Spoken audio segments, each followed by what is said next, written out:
April মাসে যেরকম একটা অবস্থা ছিল যে তাপমাত্রা তো একদিক থেকে মৃদু থেকে তীব্র তাপপ্রবাহ ছিল, সেই মৃদু থেকে তীব্র তাপপ্রবাহের সাথে জড়িত ছিল হচ্ছে জলীয় বাষ্প।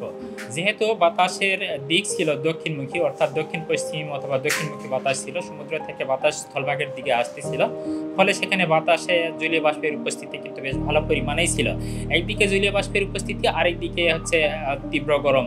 এই দুয়ে মিলে মানুষের শরীর থেকে যে ঘাম বেরোচ্ছিল সেই ঘাম কিন্তু সহজে শুকাচ্ছিল না, ফলে মানুষের মধ্যে মনে হচ্ছিল যে মানে বায়ুমণ্ডলে যা তাপমাত্রা তার চেয়ে তার অনুভূতিটা বেশি। এই বছর কিন্তু আমরা বৈশ্বিকভাবে বলছি এটা মানে এল নিনোর বছর। এল নিনোর সময়ে কিন্তু এইসব অঞ্চলে শুষ্ক থাকে, এটা স্বাভাবিক। আর হচ্ছে এপ্রিল মাস কিন্তু ঐতিহাসিকভাবেই বাংলাদেশে এটা উষ্ণতম মাস। আর তারপরে যখন দীর্ঘ সময় ধরে আমরা জানি যে এপ্রিল মাসে স্বাভাবিকের চেয়ে 81% বৃষ্টিপাত কিন্তু স্বাভাবিকের চেয়ে কম ছিল, ফলে এই যে এত পরিমাণ বৃষ্টিপাত কম থাকার ফলে কিন্তু শুষ্কতার পরিমাণ বেশি ছিল এবং তাপমাত্রার পরিমাণও বেশি ছিল।